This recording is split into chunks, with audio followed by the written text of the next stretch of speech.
नमस्ते, प्रणाम। मैं पवन सिंह 29 सितंबर को आ रहा हूं अंबेडकर नगर महोत्सव में आप सबके साथ सेलिब्रेट करने। धन्यवाद हमारे डीएम सर, सीडीओ सर और पूरा जिला प्रशासन। हेलो एवरीवन, नमस्ते, प्रणाम। मैं हूं आप सबकी अपनी अक्षरा सिंह और आ रही हूं आपके अपने शहर अंबेडकर नगर महोत्सव 2025 में 22 फरवरी को अपनी पूरी टीम के साथ। बहुत बहुत धन्यवाद कहना चाहती हूं DM sir of Ambedkar Nagar Shri Avinash Singh ji और जिला प्रशासन अंबेडकर नगर।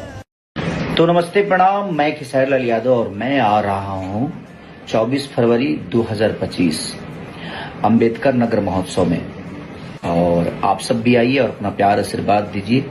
मैं डीएम सर अविनाश जी को ढेर सारी बधाइयां देता हूं। हम कोशिश करेंगे कि वहां आकर आप सबका मनोरंजन भरपूर करें और आपका दिल जीत कर आए। तो लव यू ऑल।